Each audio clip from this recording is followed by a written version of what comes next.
The corset lay on Winifred Gardner's bed like a coiled snake, all whalebone and lacing that promised to squeeze the life from her ribs, and she knew that refusing to wear it would cost her everything she had left in this unforgiving town of Naco, Arizona, in the summer of 1882. Her mother had been dead 3 months now, claimed by consumption that had hollowed her out from the inside, and the whispers had started almost immediately. A young woman of 22 living alone in a boarding house was unseemly enough, but Winifred had committed a far greater sin in the eyes of Naco's proper society. She had stopped wearing her corset 2 weeks after the funeral, when the grief had settled so heavy in her chest that she could not bear another moment of constriction, another second of that tight binding that made every breath a battle. She needed to feel air in her lungs, needed to know she was still alive when everything else felt like death. The boarding house matron, Mrs. Pemberton, had given her notice that very morning. "I run a respectable establishment," the woman had said, her eyes fixed pointedly on Winifred's natural waistline beneath her simple cotton dress. "The other ladies are uncomfortable. They say you are setting a bad example. They say you are loose." Winifred had packed her few belongings into a carpet bag without arguing. What was there to say? The truth was too simple and too complex all at once. She could not wear the corset. Her body rejected it now like poison. Every time she had tried in those first days after her mother's death, she had felt herself drowning, suffocating, dying the same slow death that had taken her mother. The grief counselor might have understood, but there were no such people in Naco. There was only judgment, swift and absolute. She had savings enough for perhaps 2 weeks at another boarding house if she could find one that would take her. After that, she would need work, and work for an unmarried woman without references was scarce as water in the desert that surrounded their small Arizona town. Naco sat right on the border, a place where cattle crossed and cowboys drifted through, where the railroad had brought temporary prosperity and permanent dust. It was not a forgiving place for women who stepped outside the lines. Winifred carried her bag down the boarding house stairs, her head high despite the stares from the other residents. Mrs. Pemberton stood by the door like a sentinel, arms crossed over her own rigidly corseted middle. Winifred walked past without a word, out into the brutal afternoon sun that hit like a physical blow. The main street of Naco was busy with the usual traffic of freight wagons and horsemen, miners heading to the copper claims in the nearby hills, and ranchers coming in for supplies. Winifred walked toward the smaller, less reputable boarding house on the east side of town, the one where the widows and working women stayed. She had been raised to think herself above such a place, but pride was a luxury she could no longer afford. She was halfway down the street when she heard the laughter. A group of women stood outside the general store, their figures hourglass perfect in their fashionable dresses. Winifred recognized them as the wives of successful merchants and ranchers, the social arbiters of Naco. One of them, Christine Aldridge, stepped forward with a smile that had no warmth in it. "Winifred Gardner," Christine said, loud enough for half the street to hear. "I suppose congratulations are in order. You have finally achieved what you always seemed to want. Freedom from the constraints of decent society." The other women tittered. Winifred felt her face flush, but kept walking. She had known Christine since childhood, had once considered her a friend. That friendship had died somewhere in the complicated years of growing up when Winifred had refused to gossip about other girls and Christine had learned that cruelty could be a form of power. "I heard Mrs. Pemberton finally threw you out," Christine continued, walking alongside Winifred now, her entourage following. "Honestly, I am surprised she tolerated your shamelessness as long as she did, walking around without proper undergarments. Do you have any idea what people say about you?" Winifred stopped walking and turned to face Christine directly. "I imagine they say many things. Most of them, I suspect, come from your own mouth." Christine's eyes narrowed. "We say what needs to be said. You are a disgrace to your mother's memory. If she could see you now." "My mother," Winifred said quietly, her voice shaking with suppressed emotion, "is dead, and I will not suffocate myself to please the living." She turned and continued walking, her heart pounding. Behind her, she heard Christine's outraged gasp, heard the renewed whispers. She did not care. She could not care. Caring about their opinions would crush her more thoroughly than any corset ever could. The East Side boarding house was a weathered two-story structure that leaned slightly to one side, as if tired of standing upright. The sign out front read "Rooms Available" in fading paint. Winifred climbed the steps and knocked on the door. An older woman answered, her face deeply lined by sun and years. She looked Winifred up and down with shrewd eyes. "Looking for a room?" "Yes, madam, if you have one available." "I am Mrs. Chen. I have a room, $2 a week, payment in advance. No men allowed upstairs, no drinking in the rooms. You keep to yourself, and we will get along fine." Her accent carried traces of Cantonese, and Winifred realized this must be the Chinese boarding house she had heard whispered about. In Naco, the Chinese community kept largely to itself, running laundries and restaurants, enduring the prejudice that came with their presence. "I can pay," Winifred said, grateful that at least one door had not closed in her face. Mrs. Chen stepped aside to let her in. The interior was clean but spare, with none of the pretension of Mrs. Pemberton's establishment. It smelled like ginger and tea instead of lavender water. Mrs. Chen led her upstairs to a small room with a single window overlooking the alley. The bed was narrow, but the linens were clean. "You are the girl who does not wear a corset," Mrs. Chen said. It was not a question. Winifred met her gaze steadily. "I am." Mrs. Chen shrugged. "Chinese women do not wear such things. We bind feet instead. All binding is suffering. You pay your rent. You make no trouble. I do not care what you wear." She held out her hand.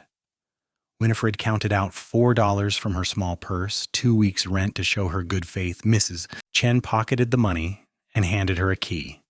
"Thank you," Winifred said, meaning it. Mrs. Chen nodded and left, closing the door behind her. Winifred sat on the bed and looked around her new home. It was perhaps a quarter the size of her room at Mrs. Pemberton's, with no decorations and no comfort. But it was hers for now, and no one here would judge the shape of her body beneath her dress. She unpacked her few belongings and then lay back on the bed, suddenly exhausted. Through the thin walls, she could hear the sounds of other residents, the murmur of conversation in Chinese and English, the clatter of pots from somewhere downstairs. It was strange and unfamiliar, but it was also oddly comforting. These were people who understood what it meant to be on the outside. By evening, Winifred knew she needed to find work immediately. Her funds would not last long, even with cheaper lodgings. She walked back into the main part of town as the sun began to set, painting the sky in shades of orange and purple over the distant mountains. She tried the dressmaker first, but the woman took one look at her uncorseted figure and turned her away without a word. The hotel said they had no positions available. The restaurant owner looked her up and down and made a suggestion that was decidedly not respectable. Winifred walked out before he could finish his sentence. She was standing on the street corner trying to decide where to try next when a cowboy on a dust-covered horse rode past and then doubled back. He pulled up beside her, touching the brim of his hat. "Miss, are you all right?" Winifred looked up at him, taking in the sun-weathered face, the kind brown eyes, the broad shoulders beneath a worn work shirt. He looked to be perhaps 25 or 26, with dark hair that curled at his collar and a few days' worth of beard stubble. There was dust on everything, from his hat to his boots, suggesting he had just come in from the range. "I am fine, thank you," she said, though it was clearly not true. He studied her for a moment, his gaze thoughtful rather than judgmental. "Forgive me for being forward, but you look like someone who has had a difficult day. I am Logan Webster. I work at the Double W Ranch about 10 miles north of here." "Winifred Gardner," she replied automatically. The name Webster was familiar. The Double W was one of the larger cattle operations in the area, owned by the Webster family for nearly 20 years. "Miss Gardner," Logan said, and something in his voice suggested he recognized her name as well. Probably he had heard the gossip. Everyone in Naco seemed to know about her shame by now. I do not mean to pry into your business, but you look like you might be looking for work, and it happens that my mother is in need of help at the ranch house. Her previous girl left to get married last month, and she has been struggling to manage on her own. Winifred felt a surge of hope followed immediately by suspicion. Why would a stranger offer her work? What had he heard about her? What kind of help? She asked carefully. Cooking? Cleaning? Laundry? General household work? It is a big house, and my mother is not as young as she used to be. My father died 2 years ago, and my brother runs the cattle operation now, but there is still plenty of work to be done. Room and board included, plus wages. It is honest work, Miss Gardner.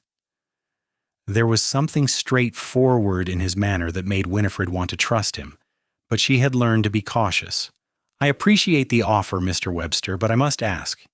You know who I am, do you not? You have heard what people say? Logan's expression did not change. I have heard that you refuse to wear a corset, and that the town ladies have decided this makes you a fallen woman. I have also heard that your mother died recently, and you are alone. The first seems to be your own business. The second makes me sympathetic to your situation. Your mother might not appreciate you bringing home someone with a questionable reputation, Winifred said, testing him. Logan smiled slightly. My mother wore buckskin and rode astride when she first came to Arizona Territory. She learned to shoot from Apache women and helped my father build the ranch from nothing. She does not give a damn about corsets, pardon my language. She cares about whether someone is willing to work hard and treat people fairly. Winifred felt something loosen in her chest, a knot of tension she had been carrying all day. When would she want me to start? Tomorrow, if you are willing. I can come fetch you at first light with the wagon, or if you prefer, you can think about it and let me know. We usually come into town on Saturdays for supplies. I can check back then. Tomorrow. The word was both frightening and thrilling. It meant leaving Naco, leaving the town that had rejected her. It also meant survival. Tomorrow, she said. I can be ready tomorrow.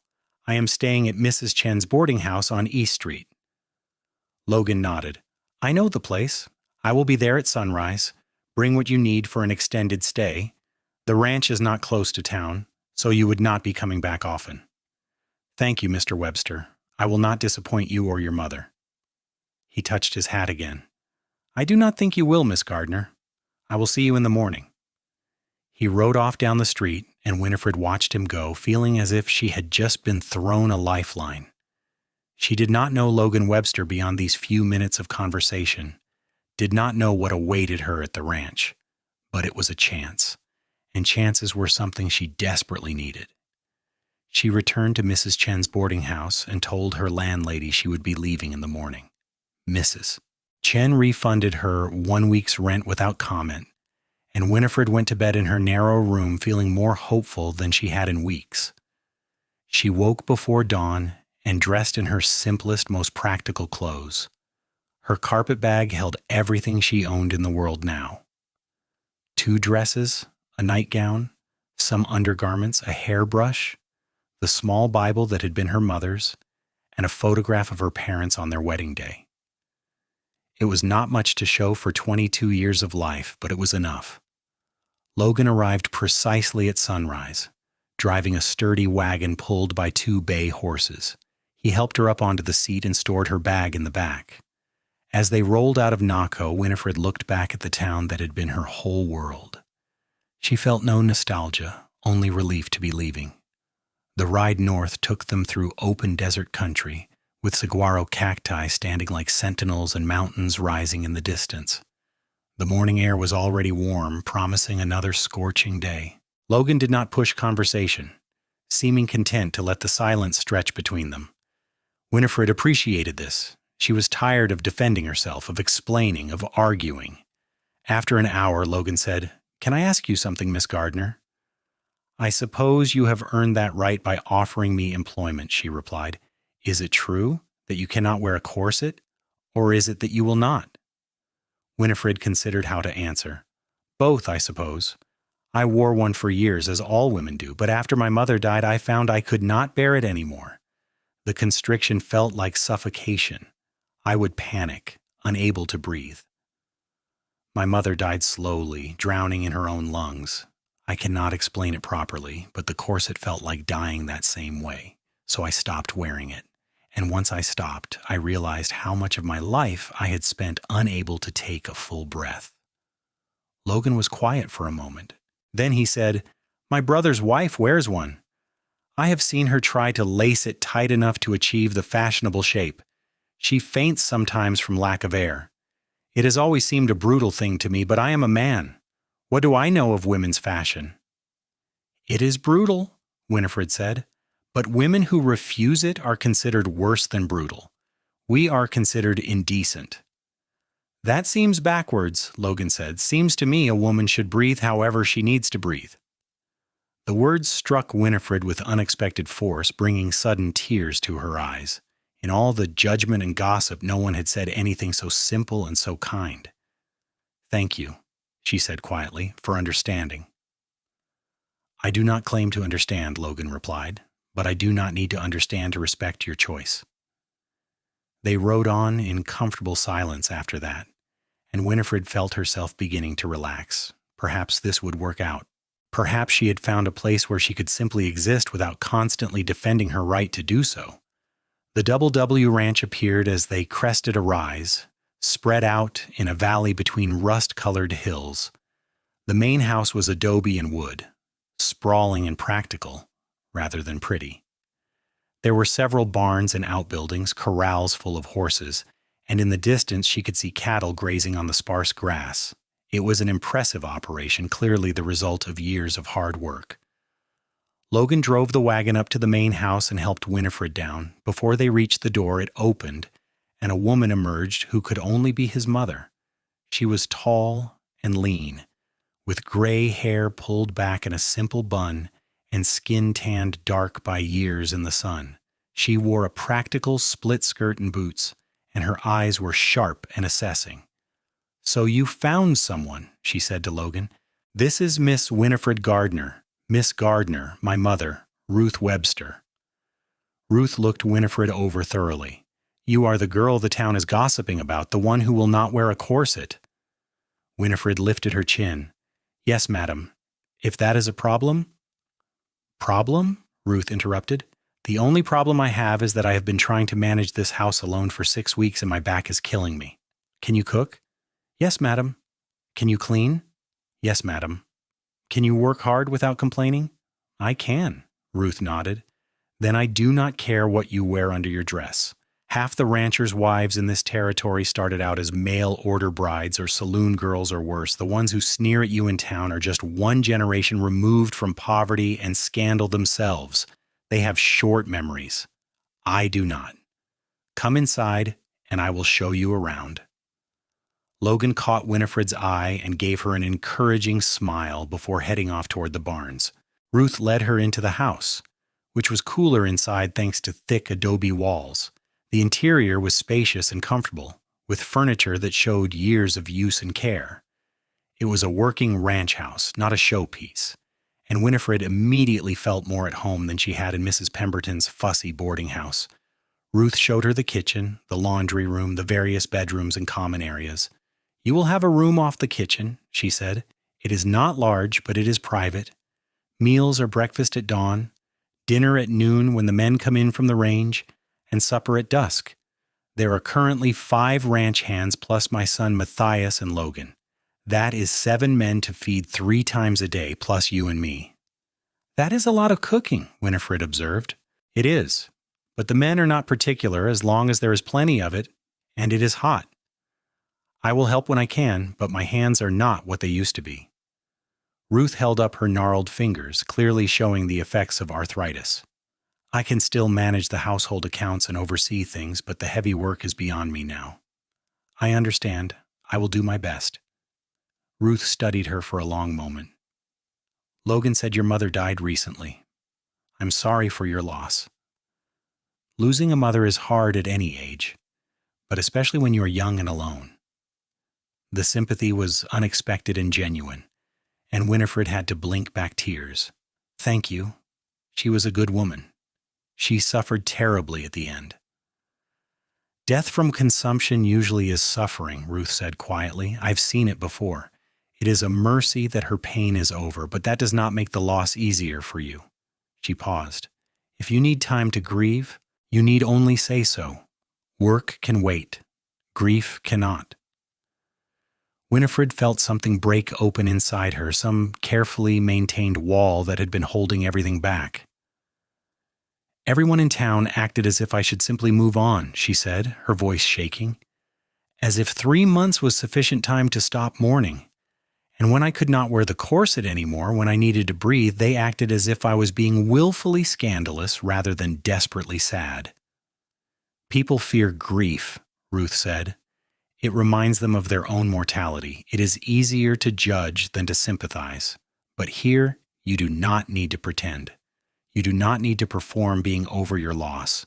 You just need to do the work and take care of yourself. Can you do that?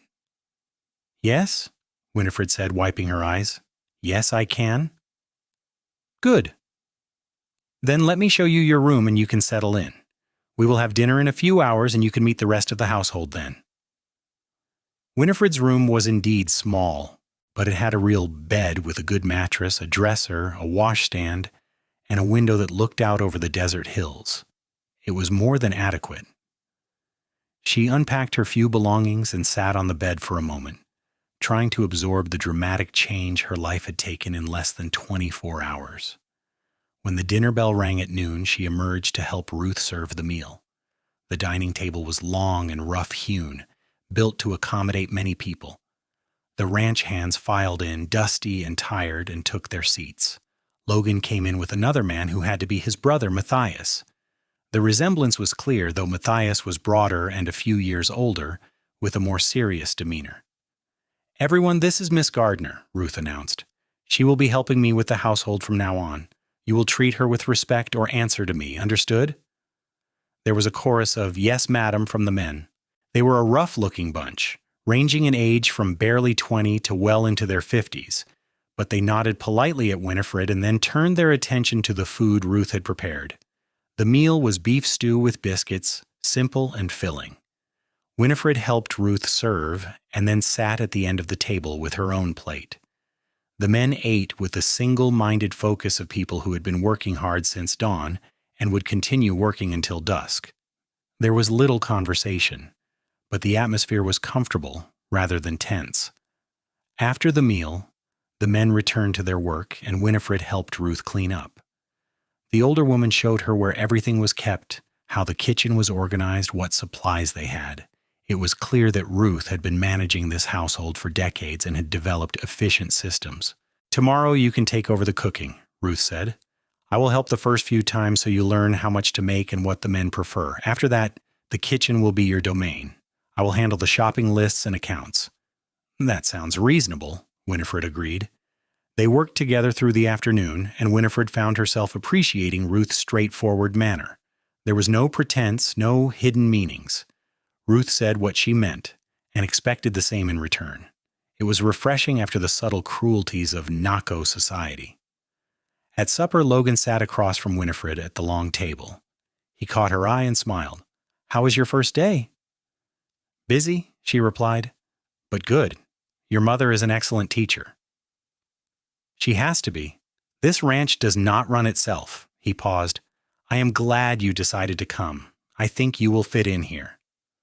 I hope so, Winifred said honestly. Over the next week, Winifred settled into the rhythm of ranch life. She woke before dawn to start breakfast, served the men, cleaned the kitchen, prepared dinner, cleaned again, started supper, and finally finished as the sun set. It was exhausting work, far more physically demanding than anything she had done in Naco, but it was also satisfying in a way that surprised her. At the end of each day, she could see what she had accomplished. The men were fed, the house was clean, the work was done, and she could breathe. Every morning when she dressed, she did not reach for a corset. She wore simple undergarments beneath her work dresses, and no one commented. No one cared. The ranch hands noticed nothing beyond whether their food was good and plentiful. Ruth occasionally looked at her with understanding in her eyes but said nothing. and Logan, when she saw him at meals, treated her with unfailing courtesy. It was Logan who began to occupy more of her thoughts than she wanted to admit.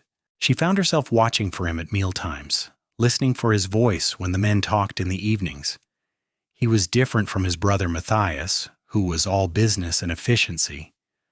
Logan had a gentler way about him, a thoughtfulness that showed in how he treated the animals, how he spoke to the younger ranch hands, how he checked on his mother each evening. One evening, about 2 weeks after Winifred's arrival, Logan found her sitting on the back porch after supper. The sun was setting, painting everything in gold and red. She had a bowl in her lap and was snapping green beans for the next day's dinner. "Mind if I join you?" he asked. "It is your porch," she said, then smiled. "But yes, please do." He sat on the steps, stretching out his long legs with a tired sigh. "Long day. We have been moving cattle to the north pasture, stubborn creatures' cattle. They have no desire to go where you want them to go. Unlike people, who always do exactly as they are told," Winifred said dryly. Logan laughed. "Fair point. How are you settling in? Is the work manageable?" "It is hard," Winifred admitted, "but I am learning. Your mother has been patient with me." "She likes you," Logan said. "She told me so. Said you have a good work ethic and do not complain. I have nothing to complain about.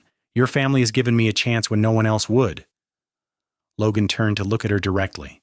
"It was not charity, Miss Gardner. We needed help, and you needed work. It is a fair exchange. Please, call me Winifred, or Winnie, if you prefer. Miss Gardner sounds far too formal for someone who has been cooking your meals for 2 weeks. "Winnie," Logan said, testing the name. "I like it. And you should call me Logan. We do not stand on ceremony much out here."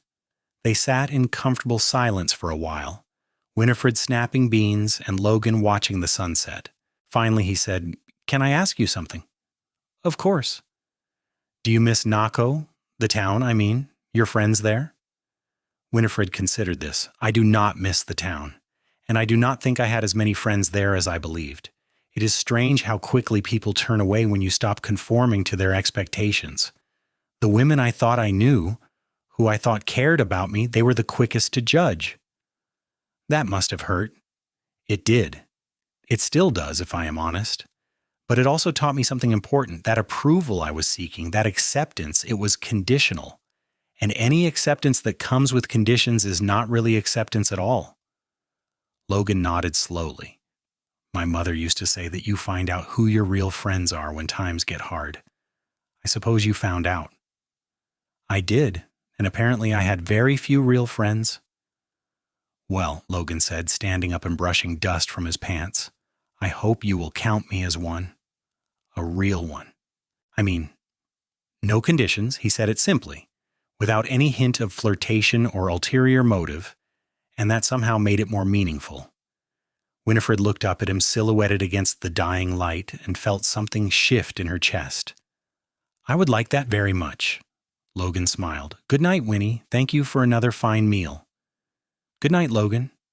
After he left, Winifred sat on the porch until full dark, thinking about friendship and acceptance and the unexpected ways life could change. A month ago, she had been in Naco, slowly suffocating under the weight of expectations and grief. Now she was on a ranch in the desert, working harder than she ever had, and feeling more alive than she could remember. The weeks turned into a month, and then 2. Winifred's hands grew calloused from work, her skin tanned despite wearing a bonnet in the fierce sun. She learned to make biscuits that were flaky, stew that was hearty, and pies that the ranch hands would fight over. She learned the rhythms of ranch life, the seasonal patterns of cattle and horses, the names and personalities of all the hands. She learned that Matthias was engaged to a woman in Tucson and would be married in the fall. She learned that Ruth had been widowed young once before marrying Logan's father, that she had survived Apache raids and droughts and the death of 2 infant children. She learned that the Webster family was respected in the territory because they treated people fairly and kept their word. And she learned that she was falling in love with Logan Webster. It happened gradually, in small moments that accumulated like grains of sand, the way he always thanked her for meals, even when they were simple. The way he helped his mother without being asked, anticipating her needs before she voiced them. The way he treated the animals with gentle competence, never cruel, always patient. The way he sat with her on the porch in the evenings when his work was done, talking about everything and nothing, making her laugh with stories of stubborn cattle and ornery horses. She tried not to let it show. Logan had offered her friendship and employment, not romance. She was a woman with a scandalous reputation, even if that reputation was unjust. She had nothing to offer him beyond her labor and her company. He could certainly find someone more suitable if he wanted a wife, someone without the stain of gossip following her name. But her heart did not listen to these rational arguments. It persisted in leaping when she heard his voice, in warming when he smiled at her, in aching when he rode out to the far pastures and was gone for days at a time. One particularly hot day in late August, Winifred was in the kitchen preparing dinner when she heard raised voices from outside. She looked through the window and saw Matthias and Logan in what appeared to be an argument. This was unusual. The brothers got along well, dividing the ranch responsibilities efficiently. She had never seen them fight. Ruth came into the kitchen, having heard the voices as well. She looked out the window and sighed. I wondered when this would come up. What is it? Winifred asked. Matthias thinks Logan should go to Tucson with him next month for his wedding. Wants him to meet some young ladies from good families there. Matthias worries that Logan is getting too old to still be unmarried. Winifred felt something cold settle in her stomach. Of course. Logan was 26, well past the age when most men married. It made sense that his family would want to see him settled. That seems reasonable, she said, keeping her voice neutral. Ruth gave her a sharp look. Does it? I am not so sure. Logan is not the kind of man who can be pushed into something. He will marry when he finds the right woman, not before. Outside, Logan's voice rose enough to be heard through the window. I am not interested in being paraded in front of suitable ladies like a prize bull at auction, Matthias. If I want to find a wife, I will manage it on my own. You are not managing it at all, Matthias shot back. You are here on the ranch day after day with no prospects. Mother is not getting any younger. Do you not want to see her with grandchildren before she dies? I want to marry for love, not duty, Logan said firmly, and I will not apologize for that. He stalked off toward the barn, leaving Matthias standing in the yard looking frustrated. Ruth clicked her tongue. My boys, Matthias thinks love comes after marriage. Logan thinks it must come before. They are both partially right and partially wrong. She turned to Winifred. What do you think, dear? Should Logan go to Tucson and meet these suitable young ladies? It was a loaded question, and Winifred knew it. Ruth was too observant not to have noticed the growing connection between Winifred and Logan. But what could she say? That the thought of Logan courting other women made her feel ill? That she had no right to such feelings? I think Logan should do what makes him happy, she said carefully. A diplomatic answer, Ruth said with a slight smile, but not a very honest one. What would make you happy, Winnie? Winifred looked at the older woman, seeing understanding and kindness in her eyes. It does not matter what would make me happy. I am in no position to have expectations or desires regarding your son. Why not? You are a hard-working, intelligent, kind young woman. You have been an asset to this household. You make Logan smile, which is something I have not seen enough of since his father died. Why would you not be in a position to have expectations? Because I am the woman who was shunned in Naco for refusing to wear a corset, Winifred said bluntly. Because I have a reputation, deserved or not. Because I have nothing to bring to a marriage except scandal and gossip. Ruth made a dismissive sound. Scandal fades. Gossip moves on to the next target. And as for what you bring yourself. That is enough. More than enough. Matthias would not agree.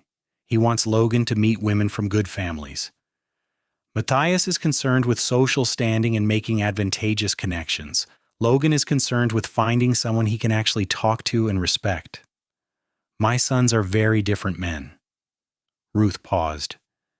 Have you considered that Logan might have feelings for you? Winifred's heart skipped. He has never said anything. He would not. Logan is cautious with his heart. He saw his father die and watched me grieve for months. He knows that love means vulnerability. He will not speak until he is sure of his feelings and sure of being welcomed. Ruth moved closer, her voice gentle. But I am his mother. I know him. And I know that he looks at you the way his father used to look at me. Winifred felt tears prick her eyes. I do not know what to do with that information. You do not need to do anything except be honest with him and with yourself. If you care for him, let him know. If you do not, let him know that too. But do not hide behind your supposed scandal. That is just fear talking. Before Winifred could respond, Ruth left the kitchen, leaving her alone with her thoughts and her racing heart. That evening, Logan did not come to supper. Matthias ate in silence, still clearly upset about their argument. After the meal, Winifred cleaned up quickly and then went looking for Logan. She found him in the barn, brushing down his horse with more force than necessary. "Logan?" He turned, surprise crossing his face. "Winnie, is everything all right? I could ask you the same thing. You missed supper." "I was not hungry."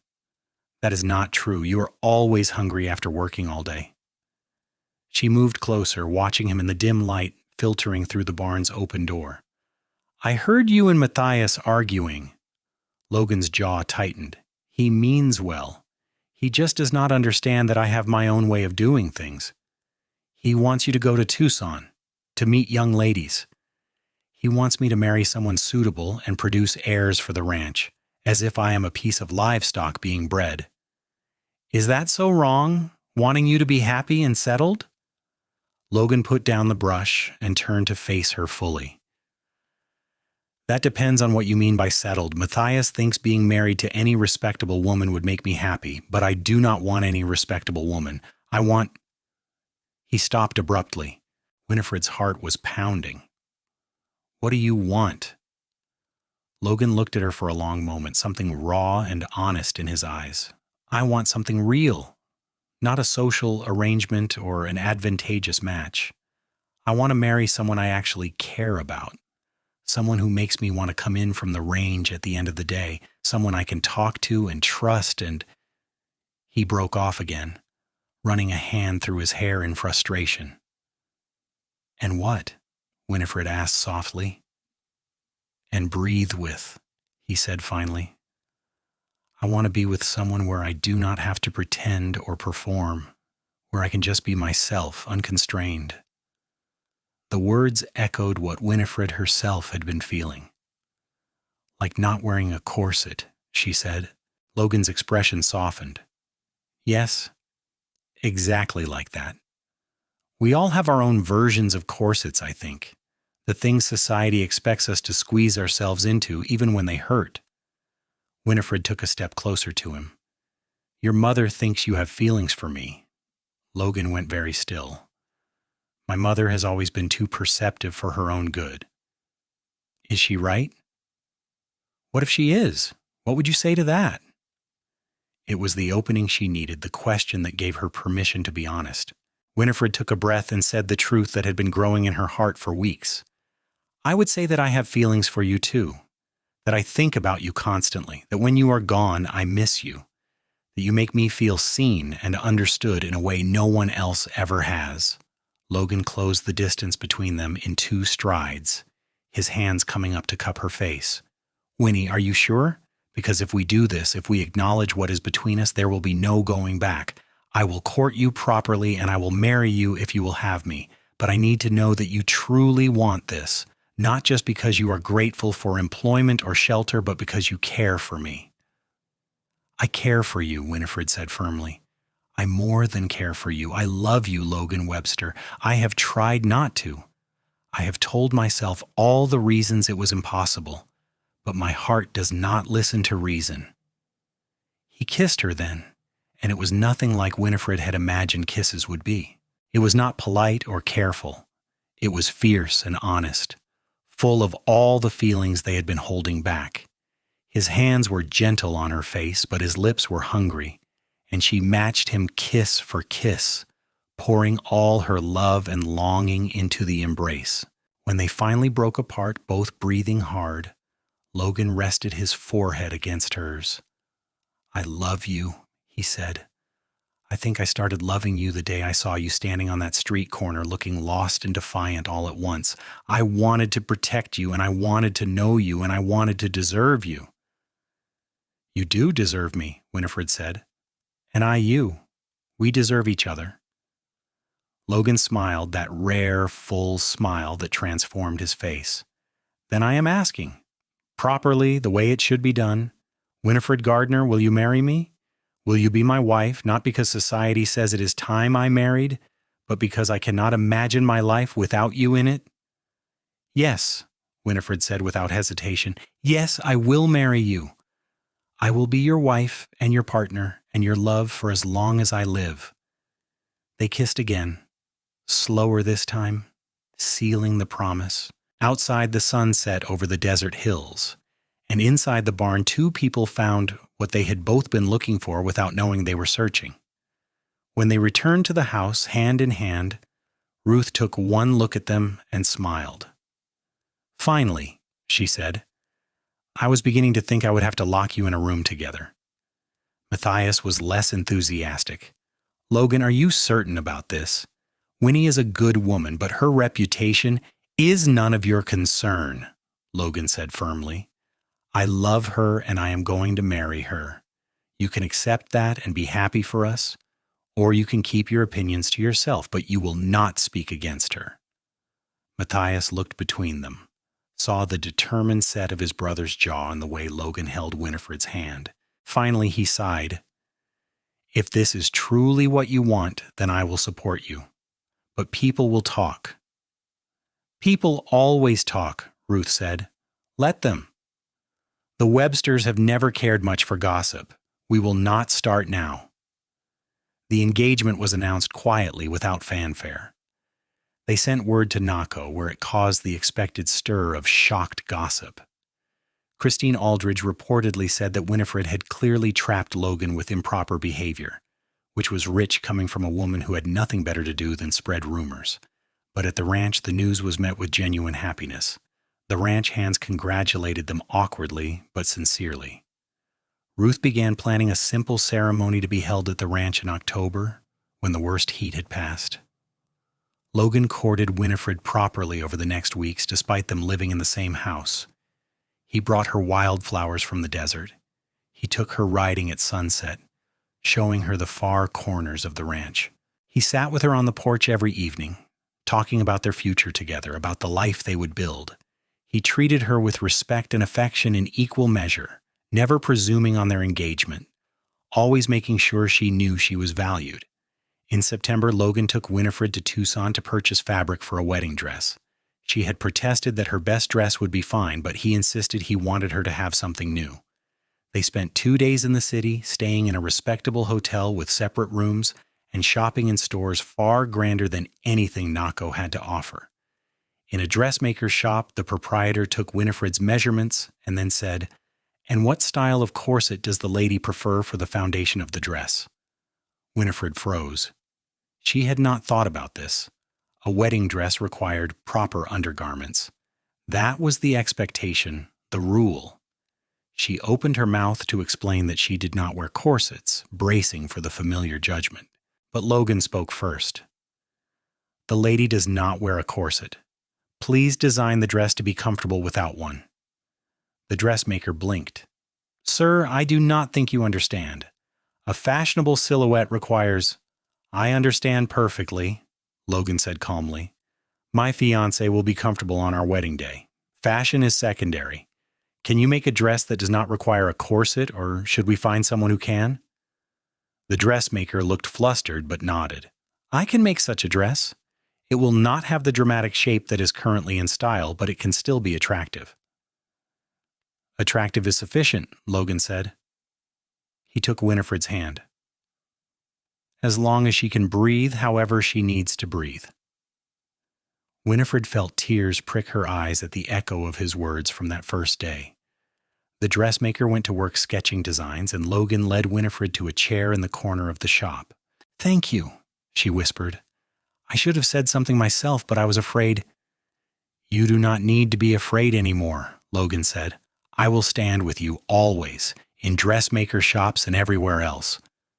The dress, when it was finished 3 weeks later, was simple but lovely. It was cream-colored cotton with delicate embroidery at the collar and cuffs, fitted but not restrictive, allowing Winifred to move and breathe freely. She tried it on at the ranch, and Ruth cried when she saw her.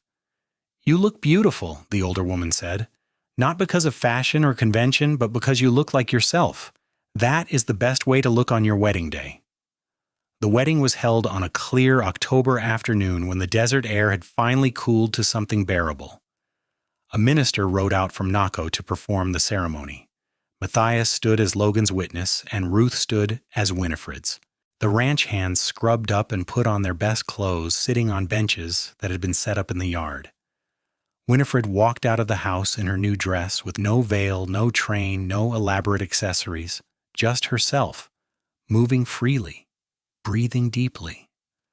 Logan waited for her at the makeshift altar, wearing his Sunday best, his eyes locked on her with such love that she felt it like a physical touch. They spoke their vows simply and sincerely. Logan promised to love her, respect her, stand with her through whatever came. Winifred promised the same, her voice steady and sure. When the minister pronounced them husband and wife, Logan kissed her in front of everyone, a kiss that held both promise and joy. The celebration afterward was simple. Ruth had prepared a feast with help from one of the ranch hands' wives. There was music from a fiddle player and dancing in the yard as the sun set. Winifred danced with Logan, with Matthias, with the ranch hands who stepped on her toes but meant well. She laughed more than she had in years, feeling light and free in her uncorseted dress, in her new marriage, in her new life. As the evening wound down, Logan took her hand and led her away from the celebration toward the small house that had been prepared for them. It had once been the foreman's quarters, but the current foreman preferred to live in the bunkhouse with the other hands. Logan and Ruth had spent the past month fixing it up, making it into a proper home for a married couple. Inside, there was a main room with a small kitchen, a bedroom, and a washroom. It was modest but clean and comfortable. Logan lit the lamps, and warm light filled the space. "Welcome home, Mrs. Webster," he said. Winifred looked around at the simple furniture, the curtains Ruth had sewn, the shelf Logan had built for books. "It is perfect," she said. They moved into each other's arms naturally, their kiss deepening as the door closed behind them. Logan's hands moved to the buttons of her dress, his touch reverent. "Are you sure?" he asked against her lips. "We can wait if you need more time." "I am sure," Winifred said. "I want this. I want you. I want our life together to truly begin." He undressed her slowly, carefully, his hands gentle on her body. When her dress fell away, he looked at her in her simple undergarments, uncorseted and natural, and his expression held only love and desire. "You are so beautiful," he said, "exactly as you are." Winifred helped him remove his own clothes, and then they were skin to skin, learning each other in the lamplight. Logan was patient and attentive, making sure of her comfort, her pleasure, her consent at every step. When they finally came together, it was with tenderness and passion intertwined, a physical expression of everything they felt. Afterward, lying in their bed with Logan's arms around her, Winifred felt a completeness she had never known. "I was so afraid," she said quietly. "After my mother died, after Naco turned against me, I thought my life was over. I thought I would always be alone." Logan tightened his arms around her. "You will never be alone again. I promise you that. We will build a life together, you and I, right here on this ranch. We will have children if we are blessed with them. We will grow old together, and you will never have to pretend to be anything other than who you are." "That is all I ever wanted," Winifred said, "to be accepted as myself, to breathe freely." "Then breathe, my love. Breathe as deeply as you want. There are no constraints here." They fell asleep tangled together, secure in their love and their shared future. The first year of marriage brought its challenges and joys. Winifred continued to help Ruth with the household, but now she had her own home to manage as well. She learned to balance the work of the ranch kitchen with maintaining her own small house. Logan was often gone for long days working cattle, and she learned the particular loneliness of a ranch wife, the worry when storms came and he was out on the range. But the evenings when he came home made everything worthwhile. They would sit together in their small house, talking about their days, making plans for the future. Logan taught her to ride better, and she began accompanying him on shorter rides around the ranch. She learned to see the land through his eyes, to understand the careful balance of managing cattle and water and grazing in an unforgiving environment. In the spring, Winifred discovered she was pregnant. The news brought joy and terror in equal measure. Her mother had lost 2 babies before Winifred was born, and then had no more children after her. Winifred did not know if the problem had been constitutional or if the corset her mother wore had contributed. She only knew that she was afraid. Ruth, with her typical practicality, introduced Winifred to a midwife named Maria who lived on a neighboring ranch. Maria was Mexican, middle-aged, and had delivered dozens of babies successfully. She examined Winifred and declared her healthy and strong. "You are doing everything right," Maria said. "You eat well, you work but not too hard, and most importantly, you do not wear that terrible corset. I have seen too many women have difficulty in childbirth because their bodies have been deformed by years of tight lacing. Your body is natural and healthy. It will know what to do." Winifred cried with relief at those words. Logan held her that night as she explained her fears, and he promised to be with her through it all. The pregnancy progressed normally through the summer heat.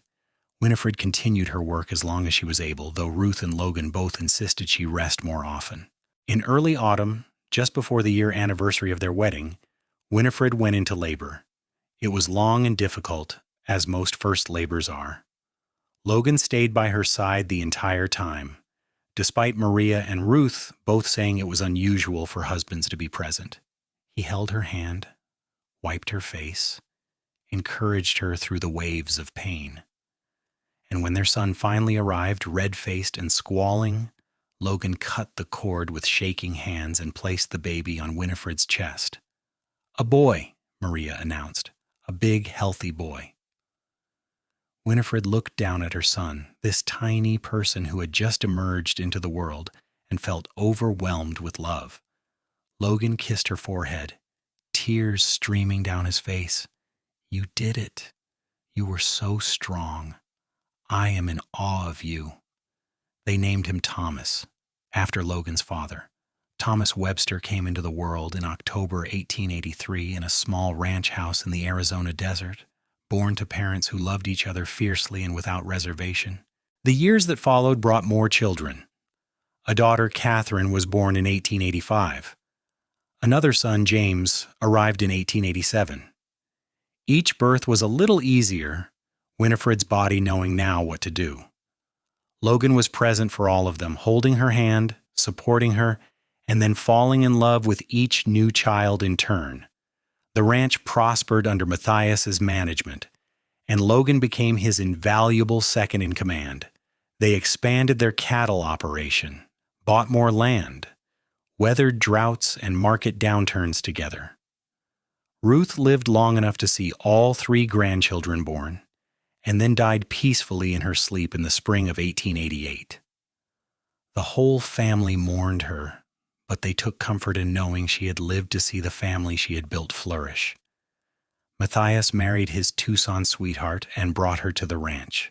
She was a kind woman who became friends with Winifred despite their different backgrounds. She wore her corset faithfully, as was fashionable, but she never once commented on Winifred's choice not to. The 2 women raised their children together, creating a close-knit extended family on the ranch. Life was not always easy. There were hard years when drought killed cattle and money was tight. There were illnesses and injuries, the inevitable challenges of ranch life. But through it all, Winifred and Logan faced everything together. They had built their marriage on honesty and acceptance, and that foundation proved unshakable. On their 10th anniversary, Logan took Winifred back to Naco for the first time since their wedding. The town had changed in the intervening decade. Some of the old busybodies had died or moved away. New people had arrived who knew nothing of ancient scandals about corsets. The Websters were known now as a solid, respectable ranch family. They walked down the main street together, and Winifred felt nothing. No anger at those who had shunned her. No bitterness about the past. It all seemed so distant and unimportant now. She had built a life far richer than anything Naco could have offered her. Christine Aldridge was still there, married to the bank manager, looking pinched and unhappy despite her fashionable clothes and perfect figure. She saw Winifred and Logan and looked away quickly, clearly uncomfortable. Winifred felt a flash of pity for the woman. Christine had gotten everything she thought she wanted, all that respectability and social standing, and it had clearly brought her no joy. "Do you regret anything?" Logan asked as they drove back to the ranch that evening, the children sleeping in the back of the wagon. "Do you ever wish you had stayed in town, found a different path?" Winifred looked at him. This man who had loved her through everything, who had stood by her, who had given her a life beyond her wildest dreams. "Not for a single moment," she said. "You gave me something no one else could. You gave me permission to breathe." Logan smiled and took her hand. "You gave yourself permission. I just reminded you that you could." By the time they reached their 25th anniversary, the ranch had become one of the most successful operations in southern Arizona. Thomas was 21 and taking on more responsibility in running the cattle operation. Catherine was 18 and engaged to a young rancher from a neighboring spread. James was 16 and already showing signs of becoming as skilled with horses as his father. Logan and Winifred had aged as people do. There was gray in Logan's hair and lines around his eyes. Winifred's hands showed the years of hard work, and her body bore the marks of bearing children and living a physical life. But they were still deeply in love, still partners in every sense of the word.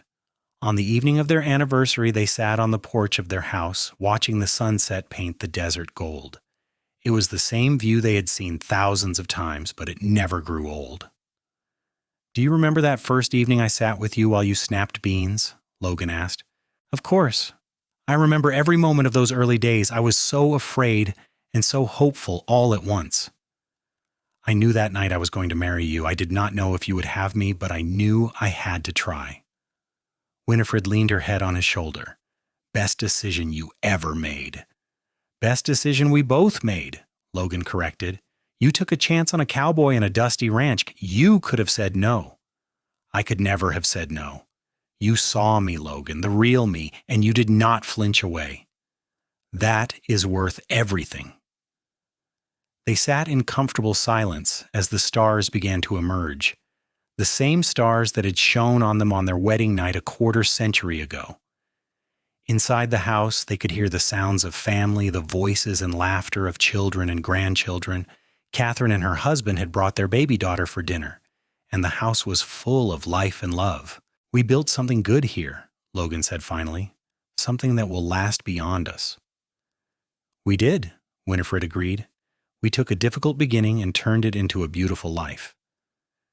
As the years continued to pass, that beautiful life expanded and deepened. Thomas married and brought his wife to live on the ranch, building their own house near his parents. Catherine and her husband established their own ranch nearby, staying close to family. James surprised everyone by becoming a veterinarian, studying in California and then returning to set up practice in the territory, serving all the ranchers in the region. Grandchildren came, and then great-grandchildren. The ranch passed to the next generation, with Thomas taking over management with Logan's guidance. Logan and Winifred moved into a smaller house on the property, comfortable and cozy, a place to rest after a lifetime of work. In their 60s, sitting on their porch with the same desert view they had always loved, Logan and Winifred could look back on a life well lived. They had faced scandal and emerged stronger. They had built a family from love and respect. They had created a legacy that would continue for generations. "I was thinking," Winifred said one evening, "about that girl I used to be, the one standing on the street in Naco with nowhere to go." She was brave, Logan said, braver than she knew. She was terrified, but she was also determined not to suffocate, not to live a life squeezed into shapes that did not fit. And did she succeed? Winifred looked at her husband, her partner of over 40 years, the father of her children, and the love of her life. She looked at the ranch they had built together, the family they had raised, the good they had done in the world. She thought about all the choices she had made, starting with that choice to remove her corset and breathe freely, no matter the cost. Yes, she said, she succeeded beyond her wildest dreams. Logan took her hand, their fingers interlacing as easily as they had decades ago. We succeeded. Together. As the sun set over the Arizona desert one more time, painting the sky in brilliant colors, Winifred Gardner Webster breathed deeply and freely, filled with gratitude for the life she had lived and the love she had found. She had refused to be constrained, had insisted on her right to breathe, and that single act of defiance had led to everything good in her life. And sitting beside her, Logan Webster smiled, thinking about the day he had seen a young woman on a street corner and had known somehow that she would change his life forever. He had offered her work and friendship and respect, and in return she had given him love beyond measure. They sat together as darkness fell. Two people who had found each other in unlikely circumstances and had built an extraordinary life. The ranch settled into its evening quiet around them, full of family and future, and all the promise that comes from love, freely given and gratefully received. Their story, which had begun with scandal and rejection, had become a testament to the power of acceptance and authenticity. Winifred had refused to wear the corset society demanded, and Logan had said, "Breathe however you need to breathe." Those words, spoken in kindness and respect, had opened the door to a lifetime of happiness. As they finally rose to go inside, Logan helped Winifred to her feet with the same gentleness he had always shown. They walked into their home together, hand in hand, partners to the end. Behind them, the desert night embraced the ranch, and above them, the stars shone down on the legacy of love they had created. The corset that had once symbolized Winifred's oppression had long since been forgotten, discarded like all the other constraints that had tried to limit her life. In its place was freedom, love, and the deep satisfaction of a life lived authentically.